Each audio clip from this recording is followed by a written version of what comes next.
About that, cause I'm about that.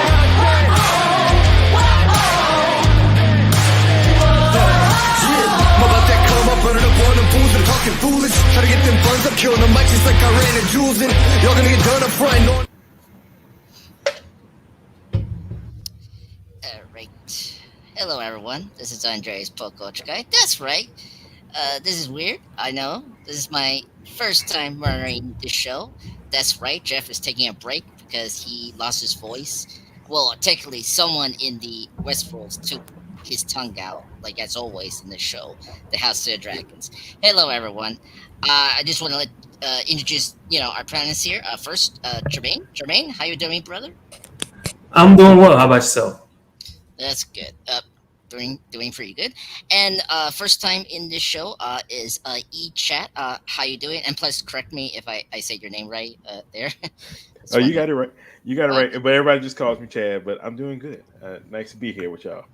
Yes. Oh, and joining us is Elle. Elle, how you doing? Hey guys. Pretty good. And then of course, one and only Jeff TrueKnowledge. How you doing, brother? I'm doing good, sir. As long as you don't give me any fucking anxiety attacks tonight, moderating the show, motherfucker. Oh, please. Life is life. Get used to it, Come on, all right? I'm sorry about that. I'm sorry. I was busy time traveling and trying to beat the Cybermen, the Dialects, the Whippy Angels. You can't be time traveling when it's your first time ever moderating the show. You gotta be tight. Your shit's gotta be tight. You gotta stay in the same time dimension and shit. Oh, excuse me. Sorry for that. I'm a multitask guy, and you don't believe me. It's a shame on you. I know you can watch 3 movies at the same time, sir. I'm very aware. 3 movies. Yeah, sure thing. Anyway, Condoms, man. It's repression, man. Just another tool of the establishment just to bring us down. They say we gotta use them, but who are they? Well, they want to control us with their condoms, but not me, man, because I ain't wearing one and letting... Sheik, use one or get none. Well, these are cool. I mean, I'd use them. I'd like them, and I'd use them all the time. Sheik, get some. Thank you. Thank you, Mr. Sheik. I love it, baby. Sheik, Jermaine, get some. Anyway, Jeff, who tell you to put that clip? You motherfucking clown. You're dead meat. No, 90s commercials are fucking awesome, bro. Yeah, sure. Well, if you get the sheep, then you won't have dead meat. You heard what that chick said. Use one or get none. She wasn't even playing. That's true. Anyway, so tonight, we're back again to do House of the Dragon Season 2, Episode 3, recap and discussion. So, anyway, I think we'll start right now to do our discussion. Hello, Cyril Dark Dirty. I hope you're doing well. Thank you for joining us in the comments here. Jeff, could you mind pull up the PowerPoint so we can get this started right now? Is that your intro, sir? Are you introed out? You're ready to go? You're ready for your PowerPoint? Yeah, I mean, hey, because someone here is complaining that we're running late, so let me get this on track and get us in the right move for House of the Dragon. Okay, let's do this. Let's get into our Season 3, Episode 3 recap / summary of this whole episode, folks. All right, let's go to Part 1 and do this right there. And sorry with the here, very new, but I will get better soon and later. Hello. I got so many comments here. Anyway. Don't worry about that. Just focus on your job. Yeah, so, all right. So, recapping. So, in the beginning, we're in episode 3. We're in the Riverlands. Minor territory dispute.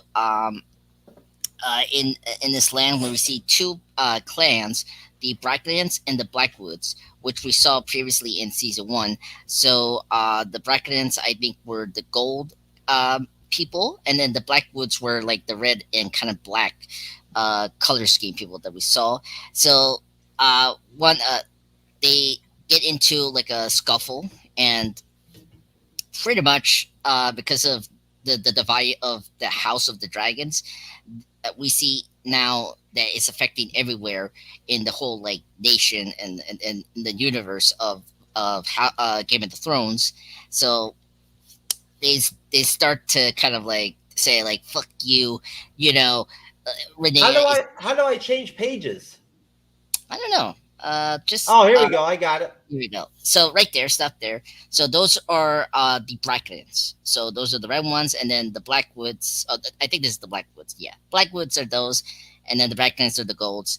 And they start a scuffle, and then we see after that a huge battle that we don't see. We see like a bunch of people dead in a battle, which presumably is the Blacklands versus the Blackwoods because of what's going on in Westeros.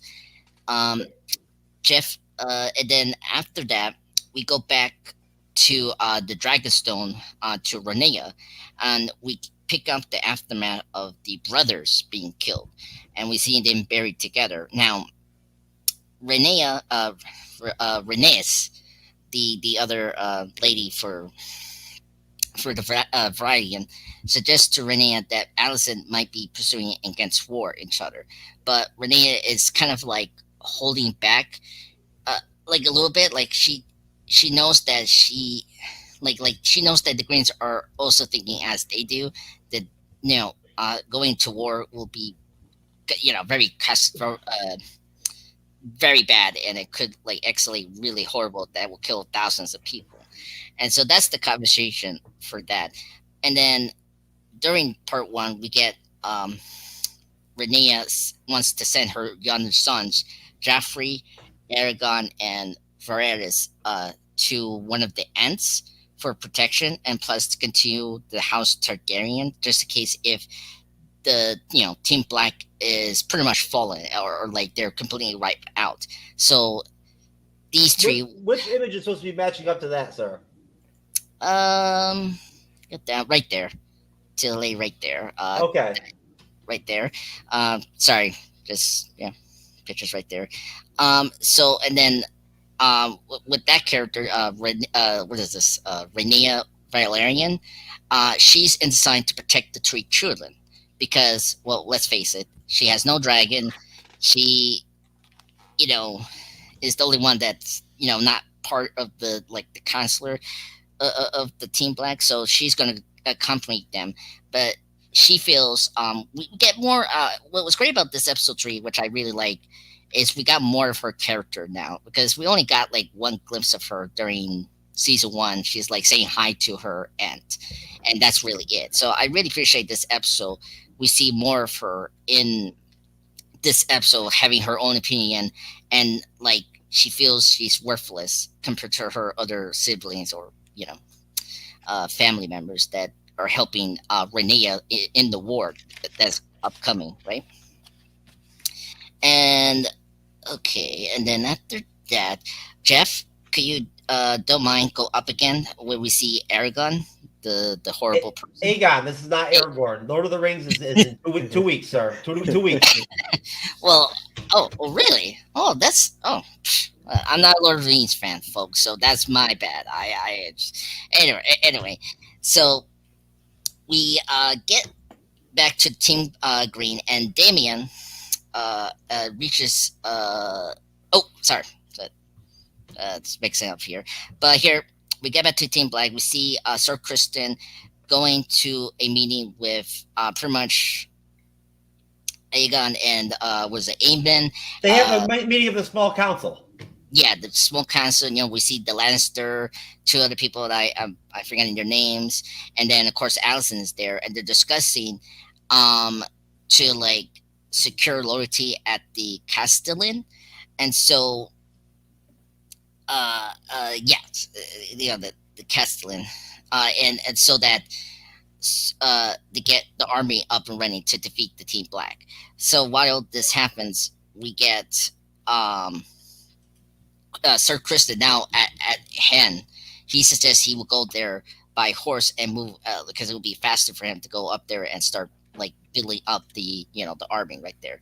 So that's what happened in that story. And Jeff, could you go down so I can wrap up part 1? I can, sir. Yes. Thank you.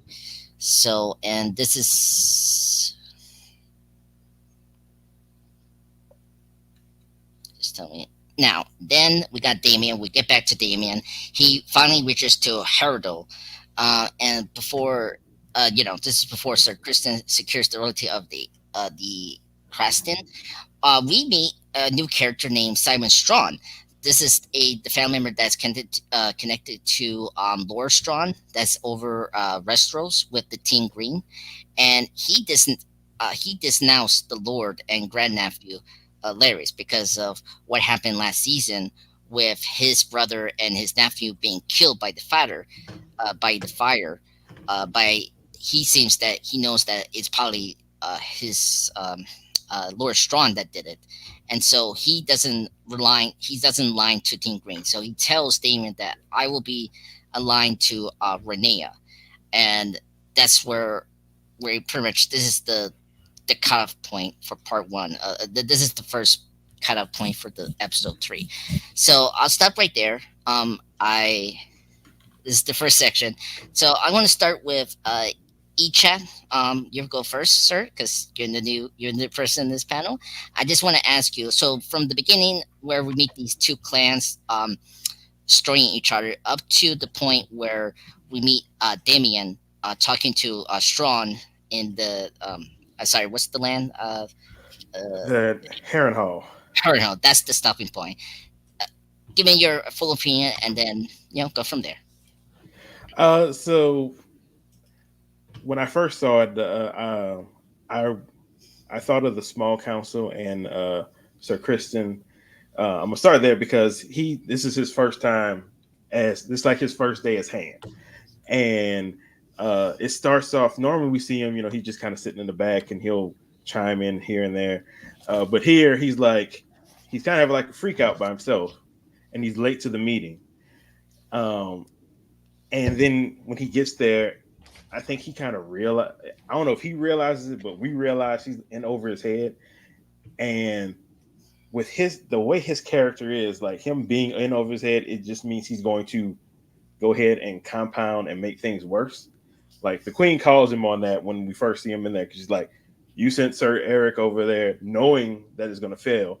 He's like, "And this is like your first act as Hand, and now you're trying to go out and push this war." And Alicent is really still trying to like rein this in, and I think this is something we'll see through the episode with both of the queens in this, that they're still trying to rein this in, but all the other dudes are like, "Nah, it's enough of that. We got nukes. We're gonna blow people up." So placing him as Hand and seeing how he comes into this and how him feeling overwhelmed leads him to make more and more bad decisions that's going to make things worse, not only as this episode goes on, but I'm pretty sure through this how this whole season is going to go.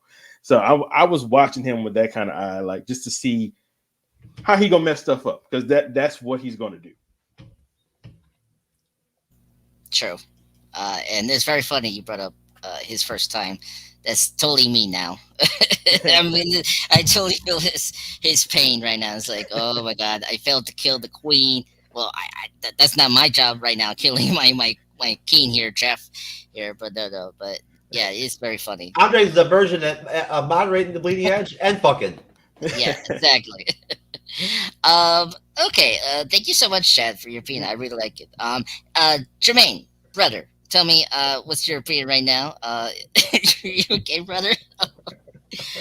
Oh God, please, Jeff, control yourself. Stop infecting me. Right? Yes.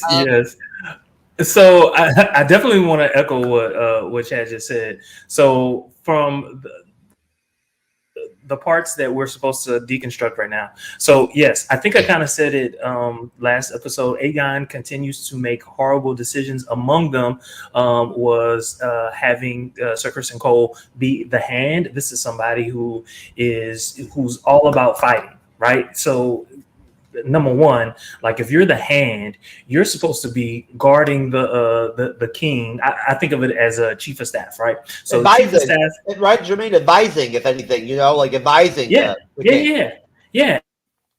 And so to be in this particular position, basically, like he has, for all intents and purposes, he has absolutely no experience in this particular role. And to kind of echo what Chad is saying, basically, he knows he's going to mess up. He knows he's going to mess up. There's absolutely no, like, he knows he's going to mess up. All right. And so later, another thing that I did want to talk about was Daemon. So in the last episode, Daemon left for Harrenhal, trying to, in his own way, trying to make up for the colossal fuck up from previously. And we see him basically walk into this place, and he's expecting a fight. Like, of course, this is Daemon. He's ready for a fight. And instead, what he gets is a people who are like, nah, I don't want that. That ain't my life, right? And in my mind, it's juxtaposed between this younger, brash prince or Grace, whatever he wants to be called, your Grace, versus an older man, a wiser man who knows, nah, this is not what's right. I don't want to die, and on top of that, I don't like clubfoot. And because I don't like clubfoot, I'm so happy that you're here. Please come. Please save us. Please right this wrong. Please, because I ain't, just because of clubfoot, I'm not down with Aegon. That's it.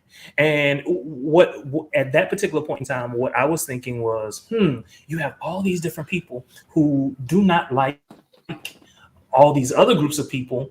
And he said it himself, and it kind of echoes something that Rhaenys said. Basically, people fight for all sorts of different reasons, and at the end of the day, years later, they don't even remember why.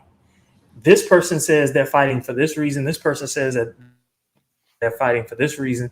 A lot of them, especially the young, if the younger you are, the more likely you are ready and willing to fight. And that all of that is juxtaposed by this older man who is in this position, and he bends the knee with no fuss. That's what I saw. Yeah, that's very true. I'm very curious how like this Strawn is, and like how he's going to be important to the overall arc of the season, you know, because like I agree with him that he like Clubfoot, that's a very funny name for Lord Strawn, is really responsible for killing his nephew and brother, and I just hope we get a scene where he's the one that will kill Lord Strawn maybe in the future maybe, but we'll see. Because Clubfoot, I hate Clubfoot. We'll get into the part 2, but like, I hate him. He's like, what is he? Like, he's like Loki. He's like tricking like everyone, and it's like, how dumb are you people? Like, Lord Strawn is like, he's cunning. He is cunning. Yeah, I know that. But it's like, come on, like common sense here. Elle, you're spoken. It's your turn. Tell me about the beginning and to Daemon talking to Strawn. I want to hear your lovely opinion, because we need girl power right now. Hadn't been a girl in some time, woman. But speaking of women, love this episode because it really got into some stereotypical gender roles, right? So from the very beginning, you have the men that are seeking to go ahead and just burn everything down. We're going to war. And then you see the more softer approach with women like, hey, we don't have to do it this way. Although Alicent and Rhaenyra aren't in a great place, neither of them wants to go to war. And I think, Andres, you mentioned it. I think Chad mentioned it as well. Hey, Rhaenys is whispering in Rhaenyra's ear, advising her, hey, listen, the men, they're not going to listen to reason. Perhaps you may want to try to start with Alicent. And so I love that they kind of touched on the stereotypical, can't talk today, sorry guys, gender roles. So I love that. Moving forward just a bit, everyone has consistently said that Pussy Whipped Kristen Cole is the absolute worst choice. Worst choice. First place, worst choice as the hand. He needs a hand up his ass to make him make better choices. But that's just my opinion, my humble opinion. So we see him, I think as we've all said, he's more apt for a war as opposed to diplomacy. So watching that piece unfold, I'm trying really hard. Oh, hailing from Houston. I am actually in the other room of Jermaine's house. Yay, here visiting. But so in an effort not to break his TV, I just kind of watched it play out. But watching Kristen with that hand jewelry over his armor absolutely makes me want to vomit, because it is so undeserved. That need to be there. So I'm going to move right past it, and let's go to our friend Daemon. I know that we love to talk bad about Daemon, but he is a necessary evil. I love watching him make horrible decisions, but he gets shit done. He does. So he pulls up at Harrenhal, and Jermaine mentioned it. He is looking for a fight. He's looking for a fight. So he doesn't want to come by this very easily. He's looking to pick a fight, but he doesn't get that. So it's really funny. It's like if you've ever experienced trying to fight a person that is subdued, no one wants to do that. So you have the people willing to bend the knee initially. He's kind of turned off. He won't even eat the food. They're like, hey, we got some fresh venison for you. And he's like, no, I'm good. You're probably going to poison me. And they're like, no, we're good. Like, hey, chill out, brother. Welcome. So it was really kind of comical for me watching him pretty much not have the fight that he so badly desired. And, you know, he pretty much went flaccid because we know he has a hard on for doing fuck shit. So it was absolutely hilarious. And I'm going to stop right there. Very good. Oh my god, yeah. Circle. Jeff, brother, your next, tell me what's your opinion overall with the first half, with the two clans, then up to Daemon at Harrenhal.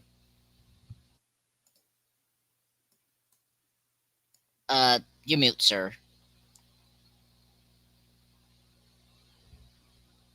Fucking mouse, Jesus Christ. Anyways, what I was gonna say is, how much you want to bet Damon's gonna bang that Witch of Harrenhal chick that popped up in the episode?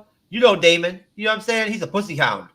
You know what I mean? Like, for real. Like, he won't be able to help himself, and she's out there by herself, like, you know, all witching out and shit at the castle. She ain't had no good D. You know what I'm saying? So, like, you know, Daemon might strap that shit up in episode 4. He might have to knock that out quick, right? It's very possible because David get around, bro. You know what I'm saying? He likes his pussy, so we can't blame a man. You know, these are different times, but I mean, everybody's already pretty much, you know, mentioned a lot of good shit about that part of the episode. The scenery of that shot of the battle at Burning Mill at the end with that same, was that a female knight? Is that what that was? Was that a female knight or like a really feminine dude? It's just really feminine. Yeah. Okay, so that's just some really effeminate dude or whatever. Okay, that effeminate knight dude is there, and he's got a knife stuck right up in his fucking throat, all the way up, like through the throat and shit, whatnot. That was some iconic shit. It really was. Like, it looked fucking really dope. But clearly he won the battle between what do you say, the blacks, the whatever you call it. Clearly he won that because in order to get to the war, he had to have you know killed the other people, whoever they were. I can't think of their names. Yeah. Well, it doesn't matter again because they're like they've been squabbling for like since like the since the real first men time period or whatever, like, you know, from the Game of Thrones lore, like they've been hating each other since back then, since the first men came over and all that shit. So the small council meetings with Aegon are like such a joke. He's so unprofessional. He's so not a good king. Like, he's like, oh, I'll just go ride fucking I'll go jump on fucking what's his dragon's name? Sunfire or whatever. I'll go jump on Sunfire and I'll go accompany you, Sir Kristen Cole, on your stupid ass mission to Harrenhal with your little team, you got a little tiny mini army to go fight. How you gonna take on Harrenhal with that shit? You know what I'm saying? Is it that, like, I mean, seriously. And like, I'm gonna go with you. You know, like, he's all eager to go like fight and all this shit. He's not strategic at all. You know what I'm saying? Like, he's so stupid for sending Otto off. Like, he really is fucking stupid. Because, like, seriously, if any king needed a hand, it's Aegon. Needs a hand to steer his fucking shit. You know what I'm saying? All he thinks He needs about, two hands. all he thinks about is fucking, right? His boys fucking, right? And trying to act like he's a badass, but he's not a badass. Everybody knows it. That's why the small council, they're like, nah, you shouldn't do that because you're the king and all this shit. When in real life, they're like, it's because he's a pussy. Like, you know what I'm saying? Like, they know he ain't gonna do shit, right? He'll probably just fuck everything up anyway. So they don't want him to go anywhere. Just fuck shit up. When it boils down to it, if I remember correctly, didn't Aegon tame one of like the biggest, nastiest dragons? Yeah, well, Aemon, his other brother. Yeah. Oh, was it Aemon that did that? It wasn't. Yeah. It wasn't Aegon. Okay, it was Aemon. All right. Season 1. All right. Either way, no. So, no, I felt like for the most part, the whole Kristen Cole as the hand is a joke. His whole decision to go to Harrenhal and with that small force is fucking stupid. It's literally fucking retarded. Like, why would you even bother? Harrenhal's already been defeated before in the past by Aegon the Conqueror with flame and fire. You know what I'm saying? That's what you should come with when you go to Harrenhal. Flame and fire. Right? Like, they need to get the dragons involved. It's going to ramp up. Episode 4, it's going to be nothing but fighting. But pretty much that's all I really got, other than it's cool seeing Harrenhal, right? Like, it's dope seeing Harrenhal, like it's so vast. You know what I'm saying? Like, like it's supposed to be cursed and everything, and like have ghosts in it and shit and all that for all people that were burned in there, In the lore, the Harrenhal is like talked about a lot in the Game of Thrones lore, right? But I really think Aegon wants to be Aegon the Conqueror. That's his problem. He really does. He wants to be Aegon the Conqueror. He sees this as his time to, like, to step up and be he's wearing the Aegon the Conqueror armor and shit in the episode, right? Yeah. For real. He thinks he's Aegon the Conqueror, but he's not. Yeah. He's Aegon the ignorant. Aegon the ignorant. For real. He fucked up with that Ratcatcher shit. That was one of the best scenes of episode 2 was when fucking Otto undressed his ass. You know what I'm saying? Real quick. That was dope. But all right. I'm out. Peace. Okay, USA. Let's do it. Thank you, Jeff. USA. Yeah. I think we should go to another nation. UK. Come on. We should join UK because USA is like going downhill. Sir, okay, USA is a classic like saying from Bloodsport with Jean-Claude Van Damme, sir. So it is. Oh my god. No, oh my god. Okay, I'm moving on. All right, let's get to part 2. And yeah, just buckle up, guys. Part 2 is going to be even bigger to discuss. So, anyway. Only weeks ago, my lord. Where the fuck did that come from? Oh, that was me. My bad. Oh, you dropped that shit on me? You didn't even tell me? Well, yeah, you told me that yesterday. Well, Saturday.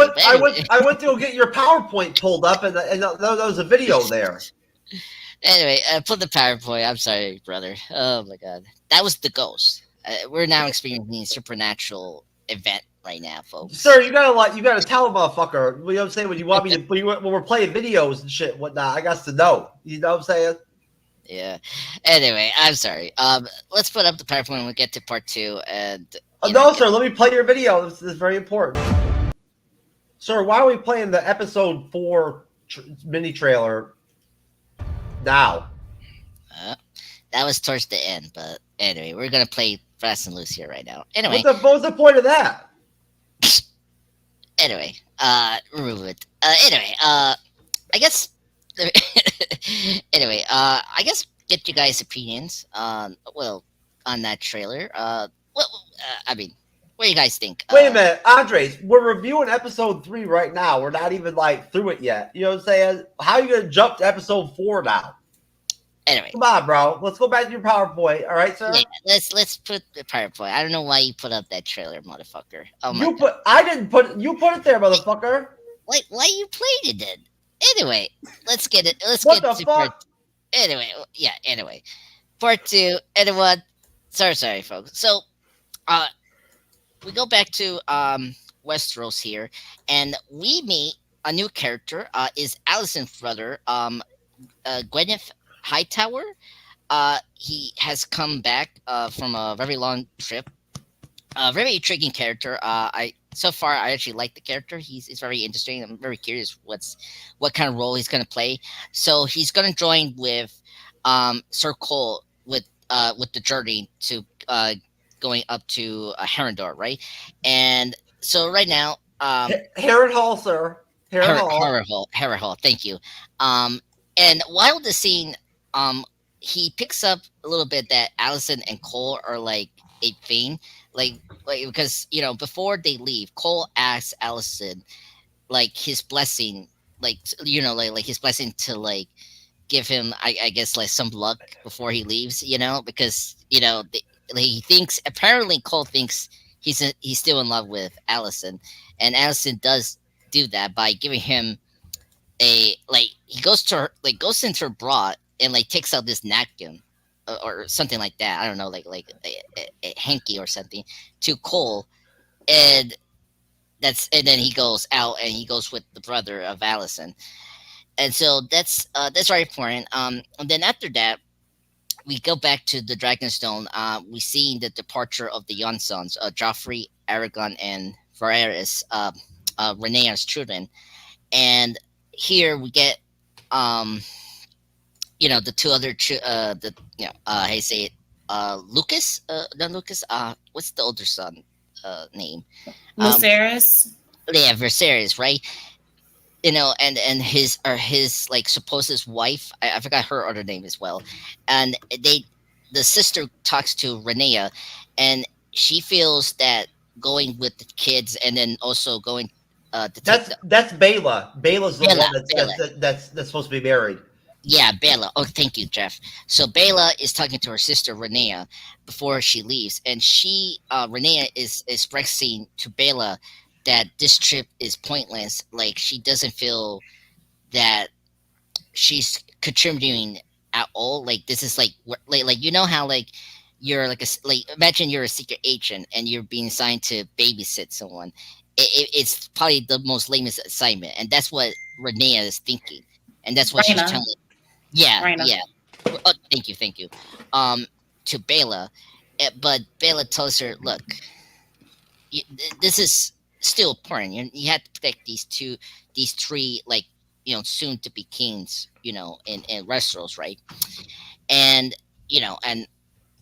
Queen Rhaenyra, talks to her and told her to do your duty, protect the kids, and remind her, she's aligned to Team Black, not Team Green. So she has to do that as well when they get up to the Don't forget, sir, that she made that deal, like for the dragon. Yes, which that's something Queen Rhaenyra kind of told to her kid right there, to remind the deal, which was very important. But also, before they leave, this was a really great scene. Emma Diarras, great actress, really love her as Queen Rhaenyra. The scene where one of her like little boys come to like hug her, and like that scene was really nice and very heartbreaking, because it's been 2 episodes since Luke's death has happened, and I really like that scene. Is like she hasn't yet like you see her sadness to see her now 3 other kids to leave to be safe from the war, and so that was a really good scene before they leave. And then after that, we go back to Westeros, and Aegon is as Jeff brought up is becoming more like the conqueror, and he's putting on the armor suit to like go with to follow Sir Kristen. But however, we got Larry Strong coming in, and and at this part like annoyed me. It's like, come on, Aegon, like that you're right there, Jeff, right there, that image right there. I know, I see it. Yeah, so Aegon, how do you say it? Yeah. So, oh, actually, before Jeff, can you go back? Right there. So I'm sorry, I missed one part here. Is Alicent?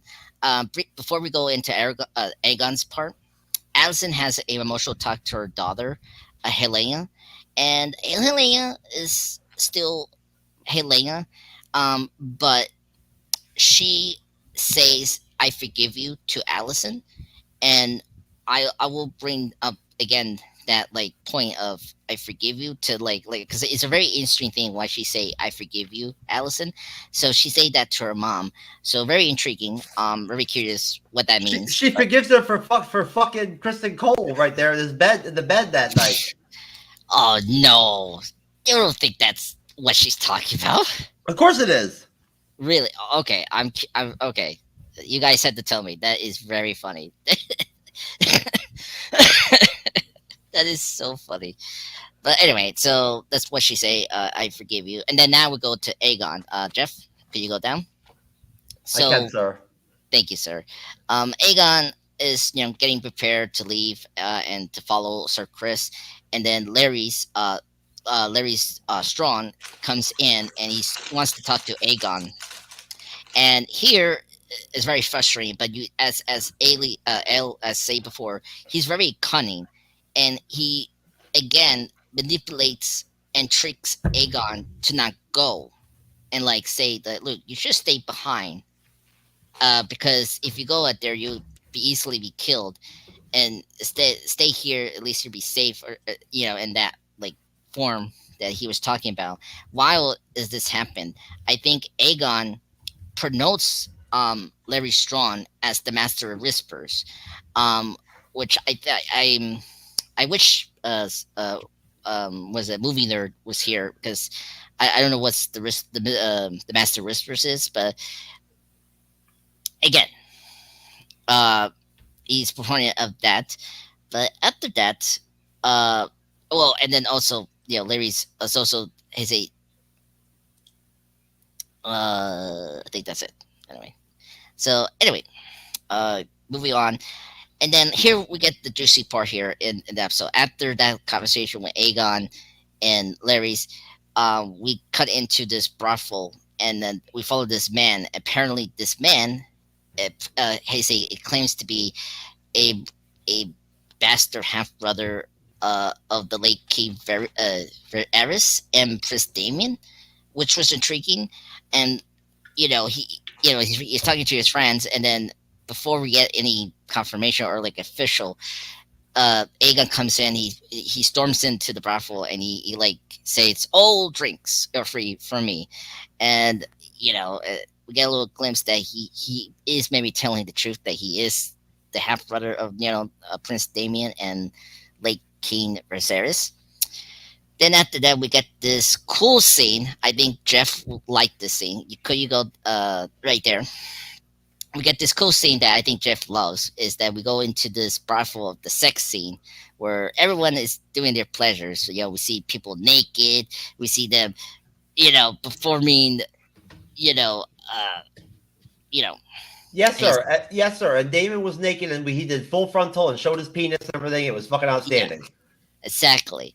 And then at some reason, my boy Adam gets angrily leaves after that point because his brother is teasing him because he's been with that one lady for the whole time. His first like prostitute, and it was very funny. I don't know if you guys were laughing at this. Yes, Jermaine, we're not showing the dick. I'm sorry. I was trying to find it, but illegally, I don't know if YouTube will allow us. I'm sorry, brother. I was trying to find the dick pic. It was for you, and it wasn't that impressive. Yeah, well, come on. It was big. Come on, you guys. It was a big. I mean, it was flaccid. Exactly. Exactly. It was a flaccid penis. Yeah, so I mean, he was buff. Actually, I gotta admit, he was handsome. Like I mean, he's also scary too with that Andre, eyes. you should have gave a blowjob. Oh, f you, please. I'm a straight single man who loves Latino women. There, that's could confirm where I'm at, folks. Anyway,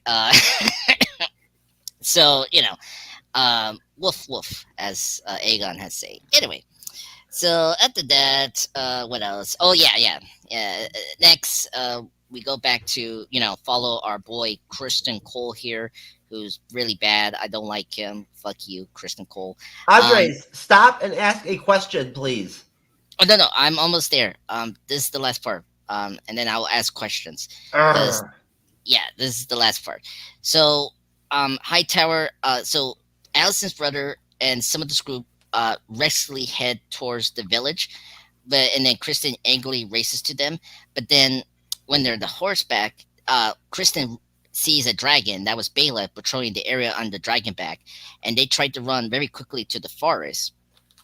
And luckily they are safe. And she kind of looks like she just saw David's dick, and she's like, "Oh fuck." Yes, or you see Jeff being naked and horrifying, wants to kill him at this moment right now. Anyway, Amon's dick. I'm sorry, Amon. Amon's dick. Oh my god. Anyway, and then after that, Bela comes back to Dragonstone, reports this to Rhaenyra and the counselors about the war, reports this what's going on, and Rhaenyra is getting pressured by the counselor to start the war with the dragons. So let me stop there. I'm very sorry about that. This part was very long. I need to get this all here. So starting with you, Elle, let me go with you, madam. So what's your opinion from meeting Allison's brother to now the point to the counselors talking to Rhaenyra to start the war? And give me your opinion on that. Al, I didn't know you were since when are you a madam? Listen, it's a new title. Thank you, Andres. I'll accept that. Madam, that sounds like a new revenue stream for me. So I'm gonna, won't accept girl, won't accept lady, but will accept madam. I don't understand. Because madam sounds like income. Okay. All right. Speaking of coming. It sounds like dominance. I'll take that too. But when we see Allison's brother come on the scene, immediately I pick up on the pissing contest with him as it pertains to Sir Kristen Cole. Don't even know if I can call him Sir at this point, but I'm not going to continue to drag him. I'm just going to move forward. You can just pick up on my disdain as it pertains to Kristen Cole. At any rate, he is just not feeling him at all. You can tell his whole demeanor seeks to undermine him as a hand. So the little quips that he has as he comes and starts talking to us or Kristen, I was absolutely laughing. It was an amazing scene to watch. But he questions his leadership and his ability to lead as an advisor for the king. So he was not wrong in that. His delivery was absolutely disrespectful, and I appreciated that. As we moved on, though, we did see that, okay, although he is not a great advisor, he is a great warrior. So whenever Bela pulls up on her dragon, they're kind of ran into the trees in order to avoid it. Kristen noticed it well before everyone else. That just speaks to his leadership as it pertains to him being a commander in chief. So the brother pretty much kind of crawfishes back on his stance as it pertains to Kristen Cole, and it's like, hey, basically you saved us. So we see that as we move forward. I think the next question you mentioned was the Queen Rhaenyra, or both the ladies actually being pressured into going to war. That kind of remained consistent throughout the episode. So eventually she kind of caves in and is like, you know what, although, well, let's back up a little bit. She tried to stand to reason with Alicent to try to stand a reason. However, that fell apart. Ultimately, she decides, okay, here we are. War it is. Thank you, Meta, for that awesome opinion. Yeah, I agree with you guys. I feel very sorry for Rhaenyra in her position in that last scene with Bella, like in the counselors. Like she's being like peer pressure, like I am right now with Jeff tonight. Like it's like dude, start the war now, okay? Or start this live stream right now, or I will fucking go to the other side here. Oh, You know? stop it! I'm not that bad to work with. Come on. No, brother. I'm just using now what's going on with the awesome Queen Rhaenyra. Like my girl is getting pressure right now with these old fucks. No offense, old people. You know, these old fucks is like, we want war. And like, again, as you guys say before, it's like man just want to go. They got nuclear weapons, like Chad said, bruh. You know what I'm saying? Like, there's merit to some of what them dudes are saying. You know what I mean? Like, yeah, I know that, but like, come on, like, if you're gonna start the nukes, right? Nothing is gonna be like they know that like in land battles and whatnot and all that the Greens are gonna outnumber them man to man. They're gonna outnumber them. Yeah, we'll see. I don't know. I mean, look, Cole is Sir Cole is getting the army, which I don't know. I cannot see him. He doesn't have the army. He just took some dudes with him. Yeah, but like he's trying to get like army like in the other side, but whatever. Jeff, you're next. Let me your opinion on getting to know Alicent's brother to the point the counselors of Rhaenyra, all that. I don't really have much to say about that part of the episode, really, besides, there's Dom. What's up, guys? I made it. Hey, Dom, you made it, brother. Oh, man, right at the end, too. You missed the full frontal nudity. We already talked about the penis shot. Damn, I'm so sad I missed that. Andre thinks the dude's dick was 6 inches long. Wow, were you? Did you have a measuring tape? Were you keeping track of it? Actually, he said 6.8. I just want everyone. 6.8 inches. He said That's crazy. 6.8.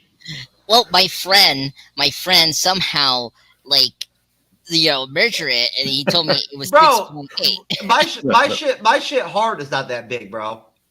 Hey, I'm telling the truth, folks. Listen. It's real. It's 6.8. Okay, I'm saying that. Listen, all I'm gonna say is that he rides the largest dragon for a reason. Yes. Dominic, you're right here. Let me tell you where we're at right now.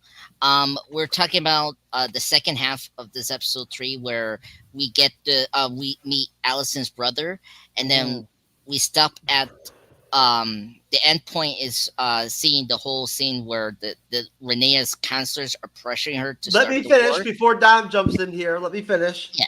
Okay. So, wrap up, please. I think there's some merit to what Rhaenyra's advisors are telling her to use the dragons and put the dragons in play. They should at least be like finding riders for these dragons, because remember we missed that scene where you see Rhaenyra is his dragon, right? Bela's dragon, Moon Dancer. No, Sunsmoke, Sea Smoke. Sea Smoke, yeah, Sea Smoke. We see Sea Smoke just like running, flying around, restless and shit, and whatnot. Need to do rider and shit. Like she should be focusing on the war. Like, don't get me wrong. I know. Obviously, where this episode heads, and that she doesn't want the war, but like, you got to prepare for war, and you've got these nuclear weapons. You need to be making sure you got motherfuckers that can ride them, right? They got more dragons than the blacks do. They do. Or the other way around. I'm sorry, the Greens. They got more dragons than the Greens. They do. They just don't have the riders, right? So, besides that, I just want to mention that I mentioned that I'm putting $10 on Daemon is going to bang the Witch of Harrenhal. Why he's there? Yeah, I'm trying to remember if that happened in the books or not. I don't remember off the top of my head if it was him or Aemon that got with Alice Rivers, but it was one of the two of them. Okay, well, obviously she'll be happy with Amon with a 6.8 inches flaccid penis. Exactly. Motherfucker, I can't imagine what he looks like when he's erect. That shit, you better watch out, ladies. Oh man. Yeah. Anyway, anything else, Jeff? Before we go to Dominic here. Nah. Amon must have some horse dick or some shit. If she's rocking 12-inch dog and shit. Oh, another thing. My friend told me he's taking experimental pill to achieve that. He told me. Okay, sir. Thank you. That's what he told me. It was just a weird conversation. So that's what he told me. Is it Blue Chew? Because if it's Blue Chew, that's not experimental. That's medically sound. Hey, it was my friend. I don't know where he gets this information. He just told me that. Anyway, Dominic, thank you for coming. And let me recap what I was saying before. Jeff had to wrap up his thing. So from the beginning, meaning the brother, up to the end, when we meet Rhaenyra getting pressure on the chancellor. Okay. Right. Okay. So first things first, we meet Alicent's brother, Gawain, which I talked about this in my channel last night. Gawain, that has got to be, of all the ridiculous fucking names that we've heard on Song of Ice and Fire, I think Gawain, I'm going to keep saying that, Gawain with a capital G. I don't think I can emphasize that enough. It's got to be the most ridiculous name that I've heard. And on top of it, listen, you've already got a hateable enough character like Kristen Cole. So how do you make him somewhat remotely likable? You pair him up with an equally character of equal disdain. Not only a character of equal disdain, but a character who hates Kristen Cole possibly more than everybody else on the show, that being Alicent's brother, Gawain. I don't know how many more times I can say that in order to emphasize just how fucking ridiculous of a name that is. Played by the one and only Freddie Fox, who has just been killing it recently on Slow Horses, on Ministry of Ungentlemanly Warfare, on The Gentleman. This dude has been in everything recently, and I can't think of a better actor to portray just the epitome of British smugness. And what better way to emphasize just how out of his depth this guy is when it comes to prepping for conflict than when their first 5 seconds out in the field, they almost get eaten by not even a fully grown dragon. It would have been one thing if it was like Cyrax or Caraxes, but no. Who do they almost get taken out by? Bela riding Moondancer. Not even a fully grown dragon yet. So I just thought that was hilarious to begin with. And as far as Rhaenyra's counsel, I mean, yeah, but this is what happens when you are somebody who is trying to do what you can to avoid war, and yet everybody around you clearly is thirsty for war, and everybody has their own motivations and their own reasoning as to why they want to go to war. I understand where Rhaenyra is coming from, but unfortunately, given the events that have happened in the last 2 episodes, Daemon now has control of Harrenhal. So they kind of have no choice, but you're right, Jeff.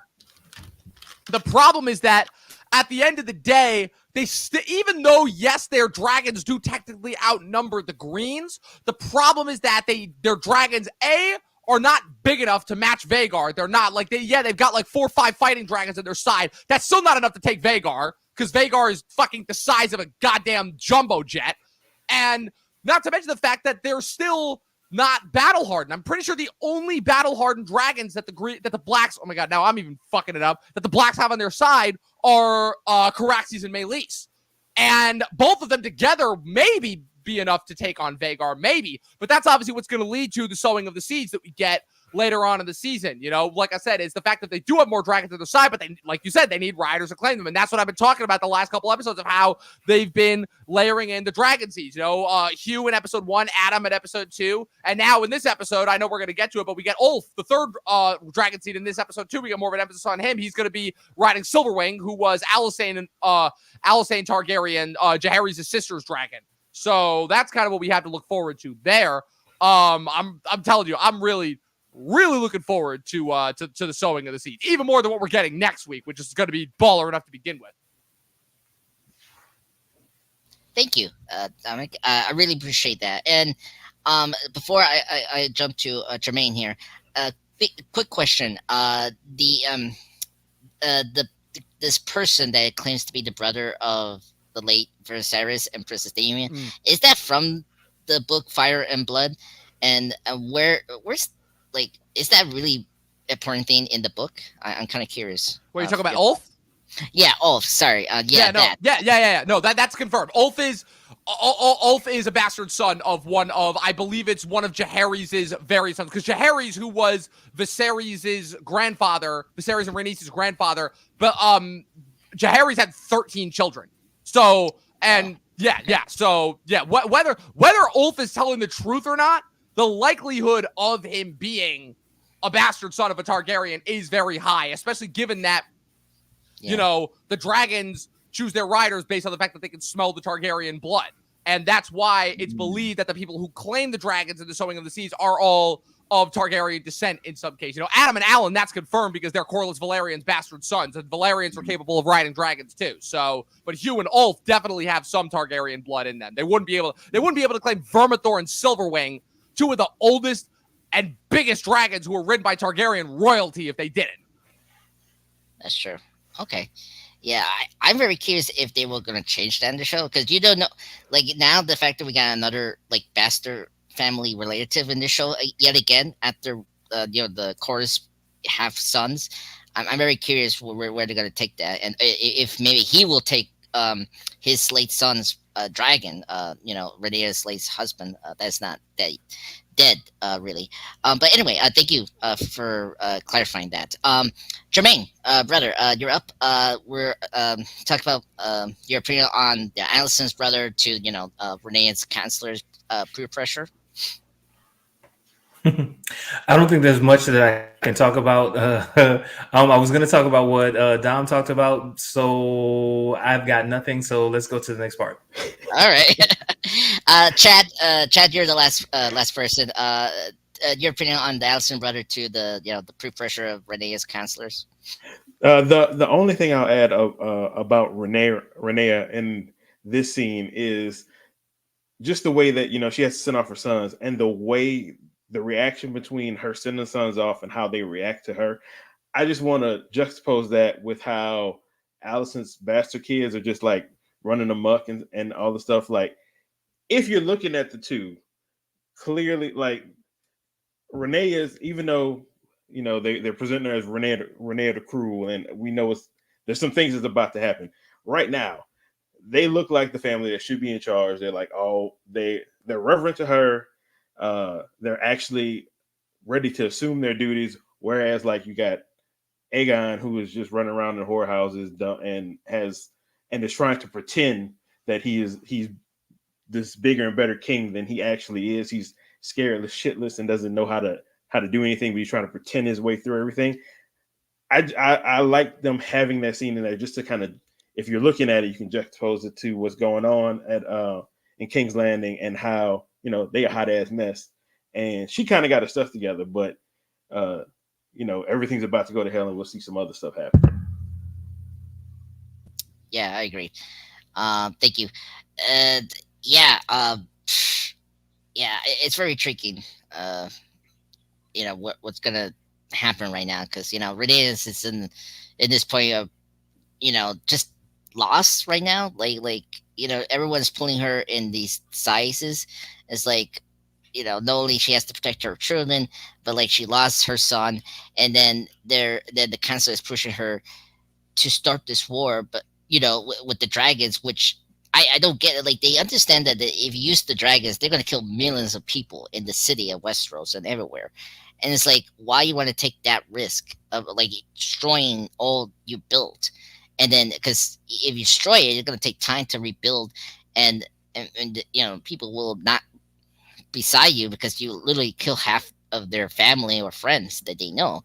So I'm just very curious. I mean, and again, this episode shows how in both sides, like, the gender, like, men will just go ahead and straight kill everyone, and, like, they just care, like, they don't think through of their actions, where, you know, with the women, they do, and they, you know, seriously plan how we can achieve it in a non-violent way, you know. And I think this episode shows that, and particularly with Alicent and Rhaenyra.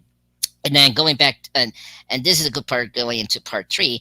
We go back to Daemon, and he's in his room as we saw in season 1, the castle was completely damaged by the fire, and so we see like a little gag. The water is dripping down in the roof. He's putting like plates and all that.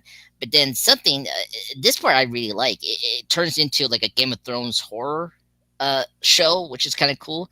And someone is knocking in his door, and Damien pulls his sword up and he walks through the castle, and then we get this really surprise cameo of Millie Adcock as young Rhaenyra in some bizarre vision of Damien seeing, and then it cuts back to this area of the castle where is this big tree. And then I didn't bring up in the two parts of this. We see this weird lady in part 1 when he's arriving at Ariel. This weird brunette lady. She somewhat similar to Helena. Like she has some like vision, and she actually say about like she predicts what his death is going to be in the show. And that's very intriguing. And they say you're going to die, and so I'm very intrigued. What's this lady about? And I'm sorry, I know she has a name, but I don't have it right now in my notes. Alice Rivers. Alice Rivers, thank you. So I'm very intrigued what we're going to do with that character, and are we going to see more supernatural besides the dragons? So I'm very curious about that. That's Witch of Harrenhal, bro. That's what I was telling you about earlier. Yes. I forgot that you did talk about that. I just blanked whatever you say, sir. But anyway, after that, what else? I didn't bring up the White Worm, but the White Worm is being thanked by Rhaenyra. Rhaenyra asks her what she wants in return of saving Rhaenyra in episode 2, and she says she wants to be in the court in place of the Chancellor, because she can help Rhaenyra and the Chancellor how to defeat the Team Black Team Green, because she knows everything what's going on in the Red Landing. And so which we get into the next scene where Rhaenyra comes back and talks to her how she can talk to Alicent and how to divert the war. And so the White Worm helps her through some connection she has in the Red Landing. They do the same thing as Damien did in episode 1 by going through the boats to the Westeros as he did, but also by disguise. And you go down, Jeff. We get the picture with Rhaenyra in disguise. So Rhaenyra kind of disguised as a nun, which is kind of cool, and she has someone that's protecting her, like a bodyguard. So right there. And she gets confirmation from the White Worm that Alicent goes to this church that we've seen a couple times in this season for her to pray, and same thing with Rhaenyra when she was young. The Church of the Seven Septums. Thank you. And Alicent arrives. Rhaenyra is waiting for her. She close to her, and they kind of talk how to divert it. And honestly, they go back and forth about. It's a little too late, and a little too late to like do some peacemaking, because Rhaenyra's son Luke is dead, and then Alicent's grandson is dead. Like everything is about that, and Rhaenyra is asking what happened, like why did you push Aegon to be the king? The fact that you told me in season 1 that I was going to be a good queen. And she told her, about her father, Varys, in his deathbed, saying that, he changed his mind. And then, she's, talking and all that. And then here, it was a really great confirmation. She tells about how, the prince, what was, Jeff, remind me, did she say the prince? The prince that was promised, Aegon the Conqueror, that's who she's talking about. We did, but I hope you're going to go back because you skipped over a lot of stuff. What stuff? We never discussed the Kristen Cole and his contingent being seen by Bela. I did in part 3. I talked about that next to it in Rhaenyra's Chancellor pressuring her. But we'll go back to that after I'm done with part 3, and then we'll have open conversation. Sorry about that. But let me get this through the ending here. When Alicent say about the prince, Aegon Conqueror, here, Queen Rhaenyra say, are you telling about the story of the Son of Fire and Ice? And then, obviously, Alicent haven't heard the story, and Rhaenyra told her that that's what her father told her about this, the story about the white, was it the white, the creatures, the white creatures that we see in Game of Thrones, and told her that wasn't about her son, it was about, Aegon the Conqueror, and of course, Alicent unfortunately say it's too late. So what else are going to do now that Otto Hightower is no longer as a hand? How she's going to stop her son Aegon to start the war against her, against Queen Rhaenyra? And then we cut to black. So that's pretty much the end of the episode. We'll discuss that, and plus you can discuss about Sir Kristen Cole and his conversation with Alicent's brother as well. I forgot to put that together, but that was part 2. But anyway, let me start with you, Chad. Starting from Damien's visions to the end of the episode. What's your opinion on all of that? Daemon's visions, I didn't know the whole history of Harrenhal and that it's like haunted and stuff. So I got that it was a vision for him. But hearing y'all talk about how Harrenhal is like this notable haunted place, I'm wondering how much deeper it goes than just a vision for him, or if it's something dealing with Harrenhal itself. And I know everybody that knows more about it might be able to add some more to it, so I'll let them get to that.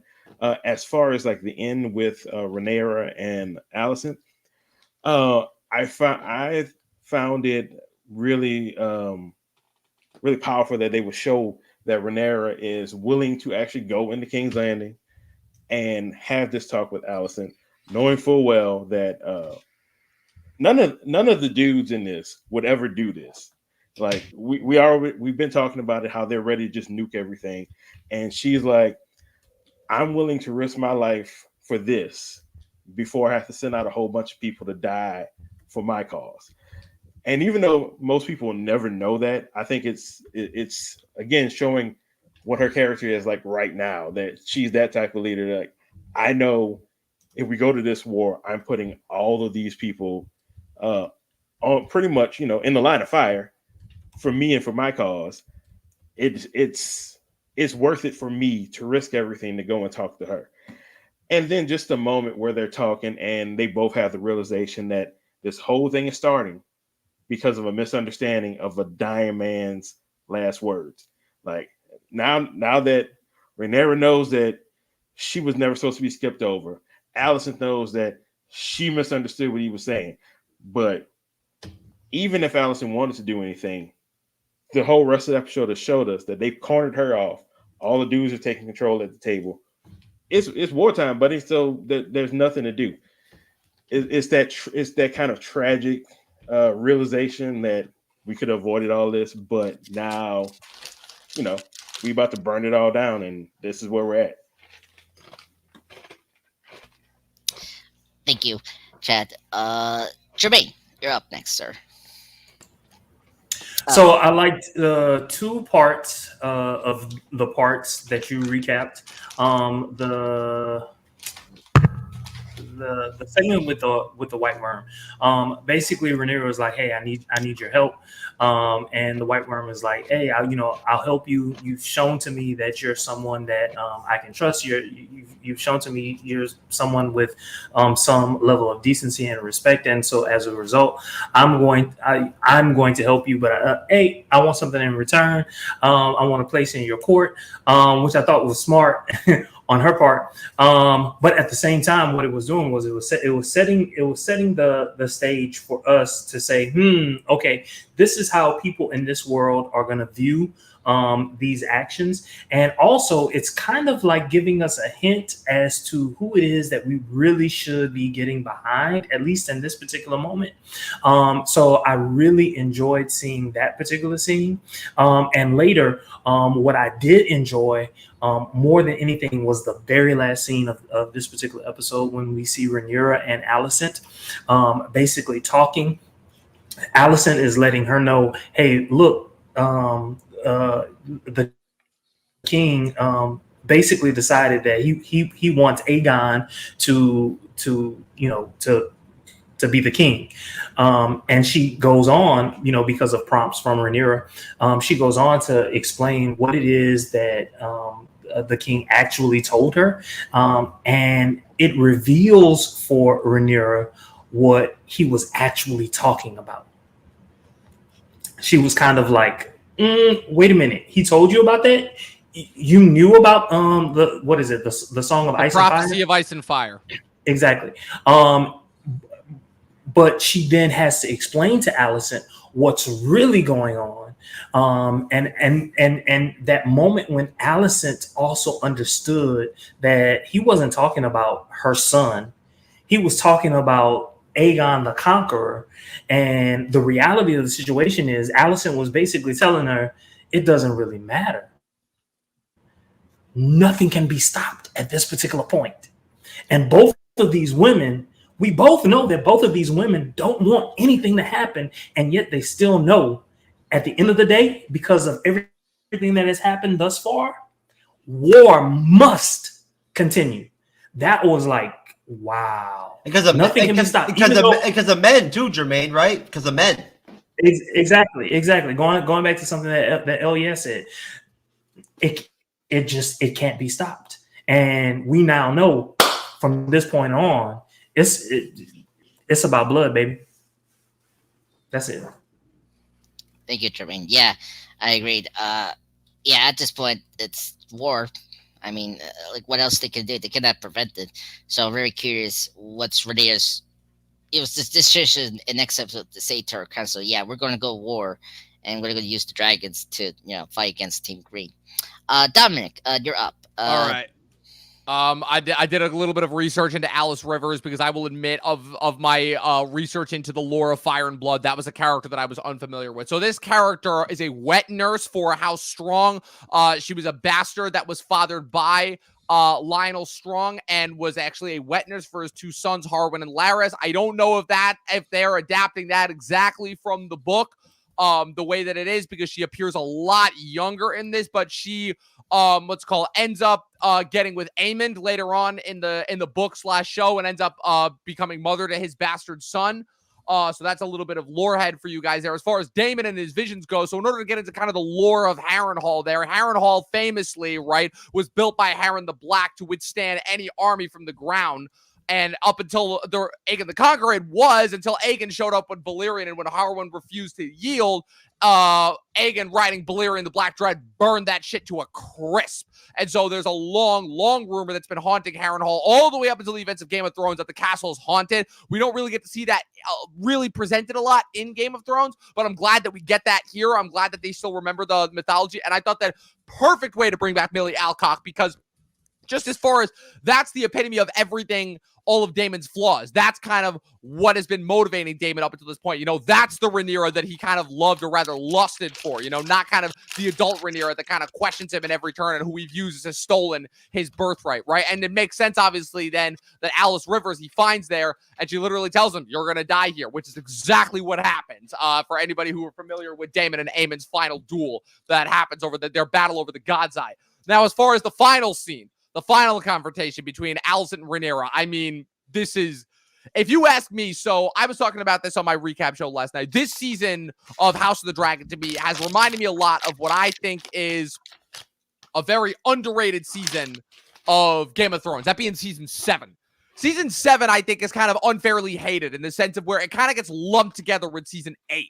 And I don't think that's fair, because I think that season 7, as far as being the first season to truly surpass the books, because even season 6, despite being the first season that was past the books, still had a lot of elements and storylines from book 5 that they were incorporating as well.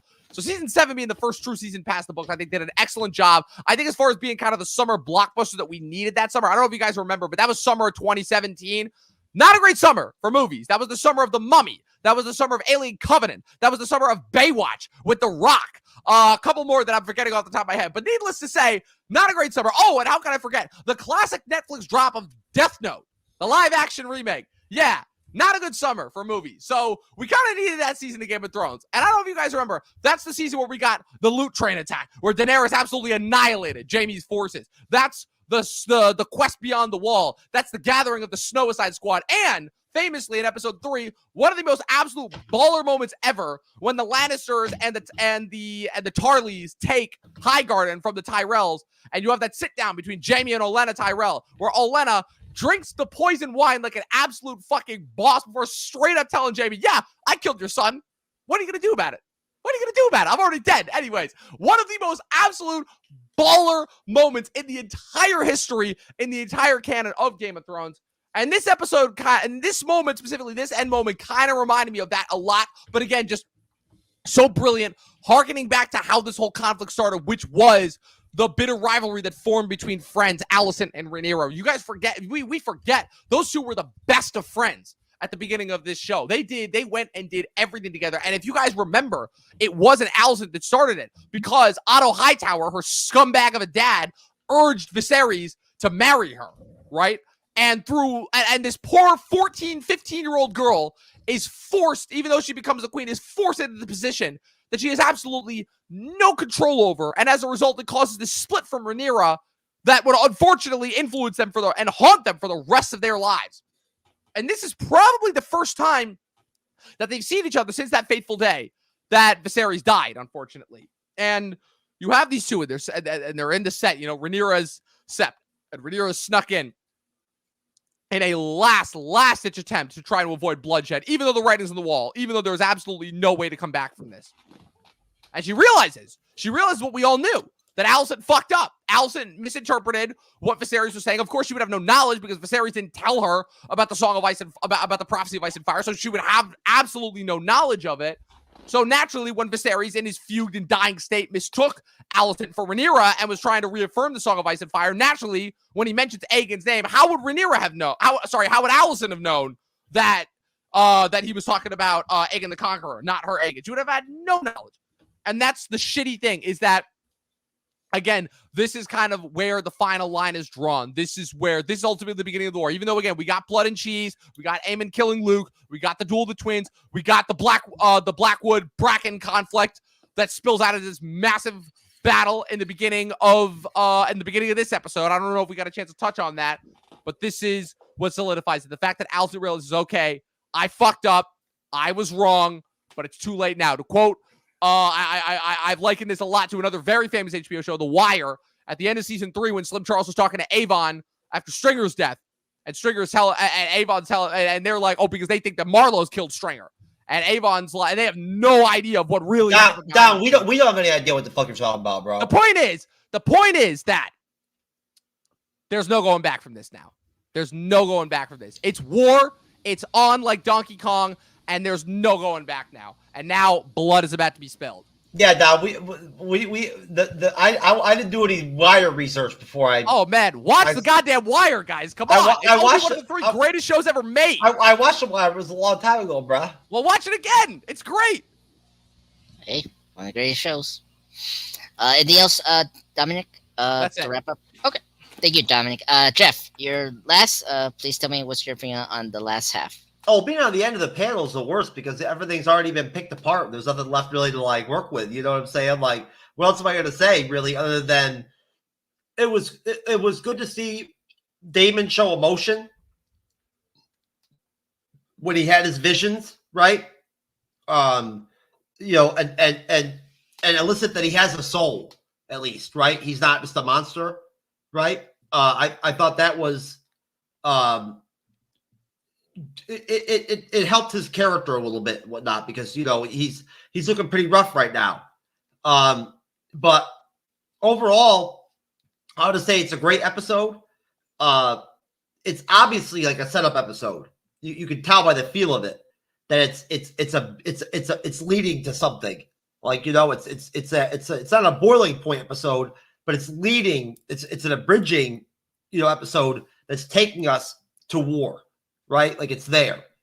It's at our doorsteps. It's a matter of simply now lighting the torch in some way. You know, it's setting off the powder keg, right? And I dig that. You know, and I have the trailer for episode 4, Andres. We can play it now at the end of the episode, not during it. Yeah.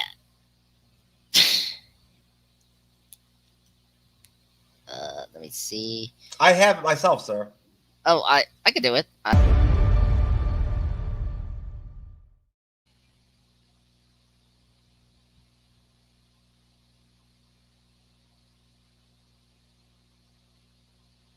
Okay. Thank you, Jeff. Very much. All right, guys. Let's rate this episode. Starting with you, Chad. Tell me how you rate this episode. To what, 8 out of 10? What, like, and tell me why you give it that rating. You're muted. You're muted, Chad. My bad. I'm gonna go 8 out of 10, mostly because of the last scene between Rhaenyra and Alicent. You know, it sums up a lot of the things that have gone on thus far, and it lets us know where we're about to go moving forward. There wasn't a whole bunch of action in this episode, but that's fine for me. The little bit we got was entertaining enough, but it was more about the characters are interacting and moving the story forward. And that last scene, like, put it over the top for me to give it this 8. Awesome. Thank you. Jermaine, what's your rating? I give it a 9 out of 10, and let me tell you why. I love political intrigue. I love the fact that they had introduced, what is his name, Ulf, into the storyline, because going back to what Dom, you have Dominic right now. Going back to what Dom said in the past. I happen to, it's been about 2 years since I've read this particular book, and I happen to know that what he and others bring to the table are going to be very significant to the storyline. And so I loved seeing this. Not to mention a naked Aemon, but also Dear.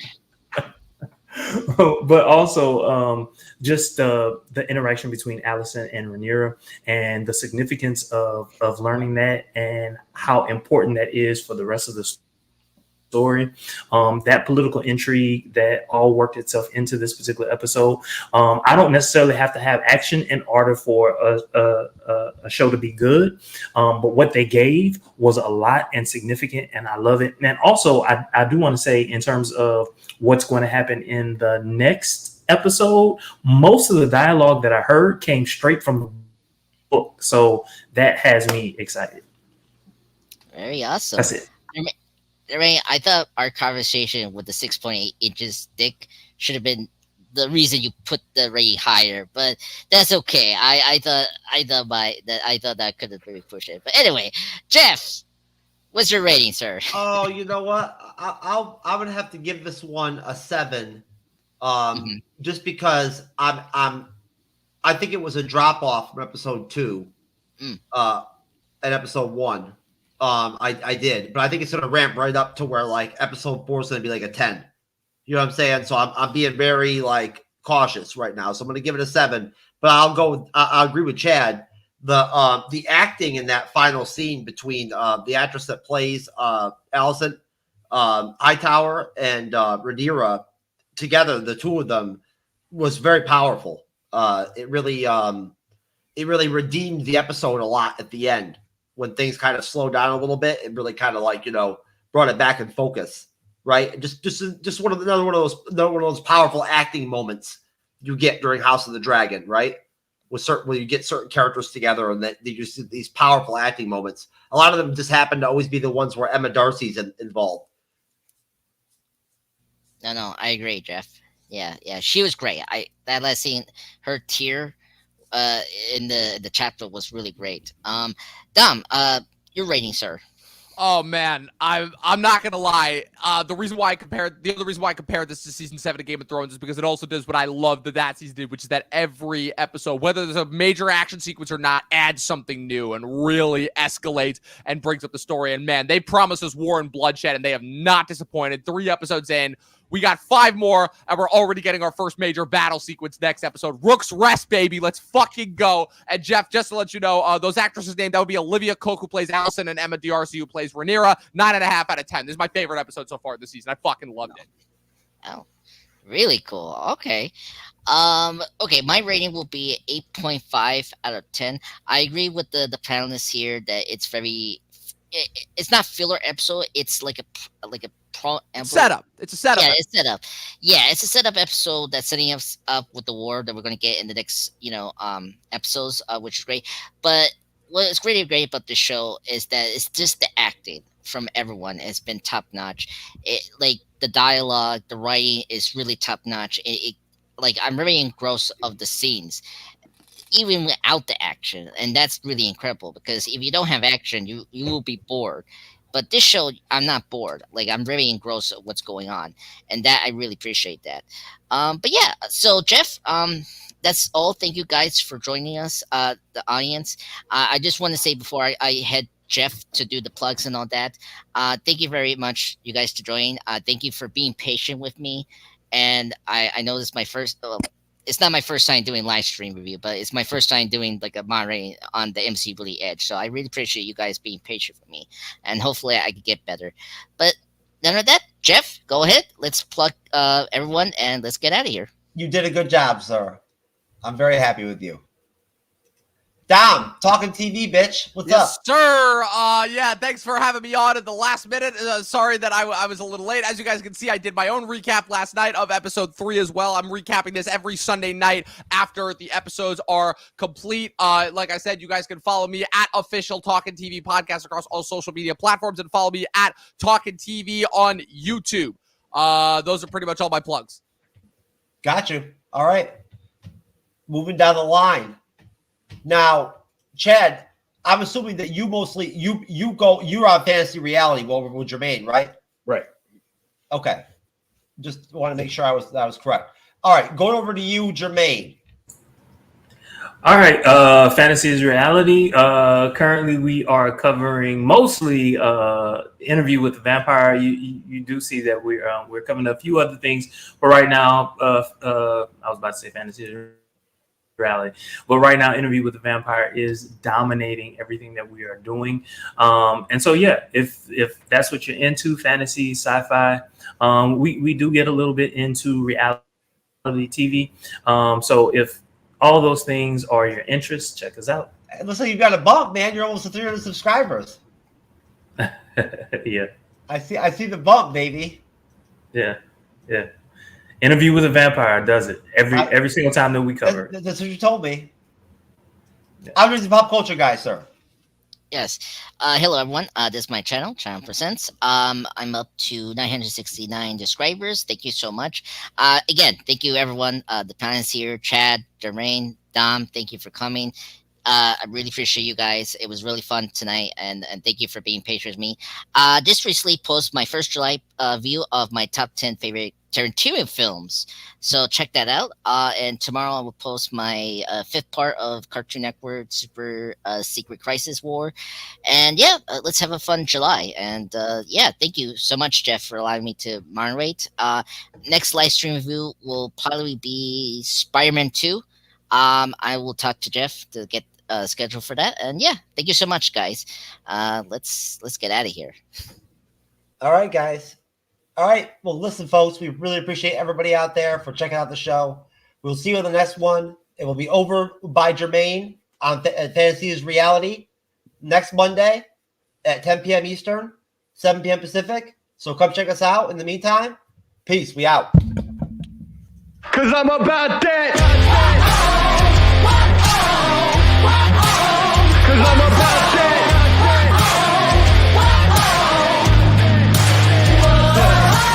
I'm about that come up, running up on them fools and talking foolish. Try to get them buns up, killing them mics just like I ran